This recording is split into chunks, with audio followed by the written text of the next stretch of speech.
ಭಾರತದ ವೀರಪುತ್ರರಿಗೆ ಗೌರವ. ರಾಷ್ಟ್ರಪತಿ ದ್ರೌಪದಿ ಮುರ್ಮು ಅವರಿಂದ ಶೌರ್ಯ ಪ್ರಶಸ್ತಿಗಳ ಪ್ರದಾನ. ದೇಶಕ್ಕೆ ಹೆಮ್ಮೆಯ ಕ್ಷಣ. ನವದೆಹಲಿಯ ರಾಷ್ಟ್ರಪತಿ ಭವನದಲ್ಲಿ ನಡೆದ 2026ರ ರಕ್ಷಣಾ ಹೂಡಿಕೆ ಸಮಾರಂಭದಲ್ಲಿ ರಾಷ್ಟ್ರಪತಿ ದ್ರೌಪದಿ ಮುರ್ಮು ಅವರು ದೇಶದ ಸಶಸ್ತ್ರ ಪಡೆಗಳ ವೀರ ಯೋಧರಿಗೆ ಶೌರ್ಯ ಪ್ರಶಸ್ತಿಗಳನ್ನು ಪ್ರದಾನ ಮಾಡಿ ಗೌರವಿಸಿದ್ದಾರೆ.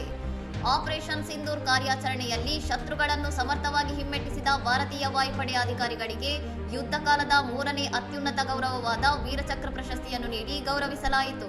ಸಮಾರಂಭದಲ್ಲಿ ಒಟ್ಟು 7 ಕೀರ್ತಿ ಚಕ್ರ, 15 ವೀರಚಕ್ರ ಮತ್ತು 29 ಶೌರ್ಯ ಚಕ್ರ ಪ್ರಶಸ್ತಿಗಳನ್ನು ಪ್ರದಾನ ಮಾಡಲಾಗಿದ್ದು, ದೇಶಕ್ಕಾಗಿ ಪ್ರಾಣತ್ಯಾಗ ಮಾಡಿದ ಅನೇಕ ವೀರ ಯೋಧರಿಗೆ ಮರಣೋತ್ತರ ಗೌರವ ನೀಡಲಾಯಿತು. ಸಿಯಾಚಿನ್ನಲ್ಲಿ ಸಹ ಯೋಧರನ್ನು ರಕ್ಷಿಸಲು ಪ್ರಾಣ ಅರ್ಪಿಸಿದ ಕ್ಯಾಪ್ಟನ್ ಅಂಶುಮಾನ್ ಸಿಂಗ್ ಸೇರಿದಂತೆ ಹಲವು ವೀರರಿಗೆ ಕೀರ್ತಿ ಚಕ್ರ ನೀಡಿ ಗೌರವಿಸಿದ್ದು, ಅವರ ಕುಟುಂಬಸ್ಥರ ಕಣ್ಣೀರಿನ ದೃಶ್ಯ ಎಲ್ಲರ ಮನ ಕಲಕುವಂತಿತ್ತು. ಗಡಿ ನಿಯಂತ್ರಣ ರೇಖೆಯಲ್ಲಿ ನುಸುಳುವಿಕೆಯನ್ನು ತಡೆದ ಭೂಸೇನೆ ಮತ್ತು ವಾಯುಪಡೆಯ ಅಧಿಕಾರಿಗಳಿಗೆ ವೀರಚಕ್ರ ಹಾಗೂ ವಿವಿಧ ಕಾರ್ಯಾಚರಣೆಗಳಲ್ಲಿ ಸಾಹಸ ಮೆರೆದ ಮೇಜರ್ ದಿಗ್ವಿಜಯ್ ಸಿಂಗ್ ರಾವತ್ ಮೊದಲಾದವರಿಗೆ ಶೌರ್ಯ ಚಕ್ರ ಪ್ರದಾನ ಮಾಡಲಾಗಿದೆ.